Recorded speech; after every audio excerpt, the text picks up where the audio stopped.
السلام علیکم ورحمۃ اللہ وبرکاتہ۔ الحمد للہ علی احسانہ والشکر له علی امتنانہ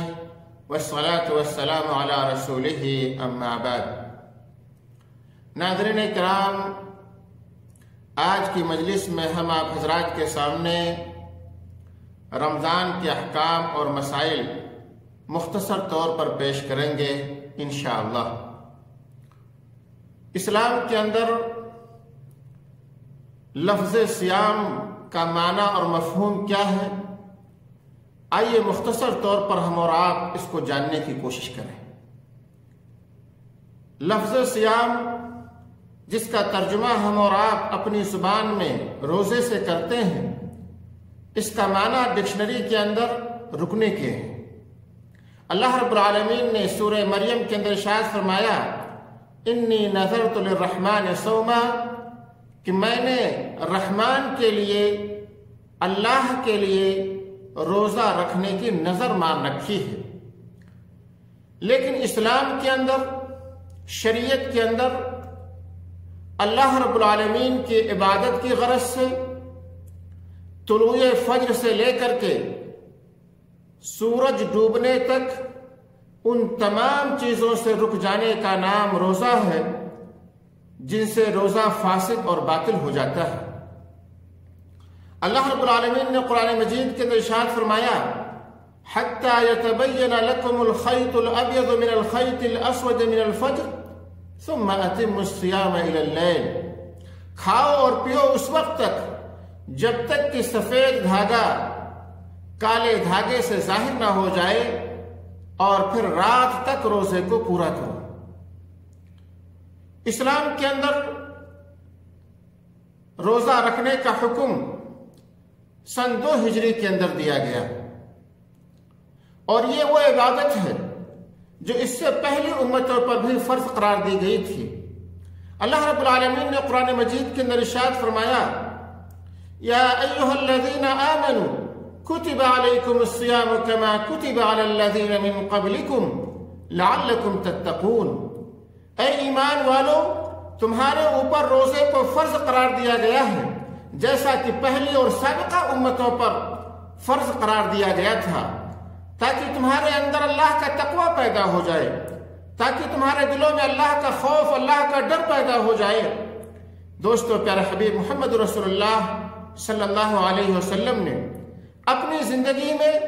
9 سال رمضان کے روزے رکھے، کیونکہ آپ کی وفات ربیع الاول سن 11 ہجری کے اندر ہو گئی، اور رمضان کے روزے سن 2 ہجری کے اندر فرض قرار دیے گئے۔ سب سے پہلے آپ یہ جانیں کہ اللہ رب العالمین نے رمضان کے روزے کو بھی ڈائریکٹ فرض نہیں قرار دیا، بلکہ پہلے یہ اختیار دیا گیا تھا کہ جو شخص روزہ رکھنا چاہے وہ روزہ رکھے، اور جو شخص روزہ نہ رکھنا چاہے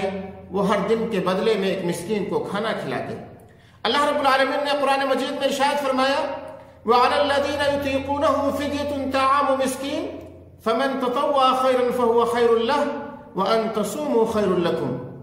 کہ جو شخص طاقت رکھتے ہوئے بھی روزہ نہ رکھنا چاہے وہ مسکینوں کو کھانا کھلائے، اور جو نفلی طور پر روزہ رکھنا چاہتا ہے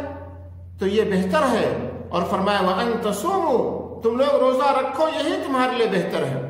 لیکن پھر اس حکم کو اللہ رب العالمین نے منسوخ کر دیا، فَمَن شَهِدَ مِنْكُمُ الشَّهْرَ فَلْيَصُمْ، کہ جو بھی اب تم میں سے رمضان کا مہینہ پا جائے اس کو روزہ رکھنا چاہیے، یعنی اس کے اوپر روزہ رکھنا ضروری اور واجب ہے۔ دوستو، اللہ رب العالمین کا یہ اصول اور ضابطہ رہا ہے کہ جو بھی عبادت انسان کے اوپر گرا گزرتی ہے، یا جو بھی عمل یا جس کا بھی کرنا انسان کے اوپر بھاری پڑتا ہو، یا جس کا چھوڑنا مشکل ہو، اللہ رب العالمین نے اس کو فرض قرار دینے کے لیے تدریج، آہستہ کا اسلوب اپنایا ہے۔ مثال کے طور پر آپ دیکھیں کہ اللہ رب العالمین نے جب شراب کو حرام قرار دینا ہوا تو ڈائریکٹ یہ نہیں کہا کہ آج سے شراب کو حرام قرار دیا جا رہا ہے، اب آج کے بعد کوئی شراب کو منہ نہ لگائے، نہیں، پہلے یہ حکم دیا گیا کہ اس کے اندر نقصان زیادہ ہے اور نفع کم ہے۔ پھر یہ کہا گیا کہ جب نماز کا وقت ہو جائے تو تم شراب پی کر کے نماز پڑھنے کے لیے مت آیا کرو۔ پھر اس کے بعد اللہ رب العالمین نے یہ حکم دیا کہ رجس ہے، ناپاک ہے، اس سے اجتناب کرو۔ اسی طرح سے آپ دیکھیں جب اللہ رب العالمین نے نماز کو فرض قرار دیا تو سب سے پہلے 2 رکعت فرض قرار دی گئی، لیکن ہجرت کے بعد پھر اس کو 4 رکعت کر دیا گیا۔ اسی طرح سے رمضان کے روزے کا مسئلہ ہے کہ سب سے پہلے عاشورہ کے روزے فرض قرار دیے گئے اور اس کے بعد پھر یہ اختیار دیا گیا جب رمضان کا جب روزہ فرض قرار دیا گیا تو پھر عاشورہ کے روزے کے بارے میں اختیار دیا گیا کہ جو چاہے رکھے اور جو چاہے نہ رکھے۔ رمضان کے روزے کے بارے میں بھی سب سے پہلے یہ کہا گیا کہ جو شخص رکھنا چاہتا ہے وہ رکھے، یہی افضل اور بہتر ہے، اور جو نہیں رکھ سکتا ہے یا نہیں رکھنا چاہتا ہے وہ مسکینوں کو کھانا کھلا دے۔ لیکن پھر اس کے بعد اللہ رب العالمین نے یہ حکم دے دیا فمن شہد منکم الشہر فلیصم، کہ اب جو بھی رمضان کا مہینہ پا جائے اس کو رمضان کے روزے رکھنے ہی رکھنے ہیں، یہ واجب اور ضروری ہے۔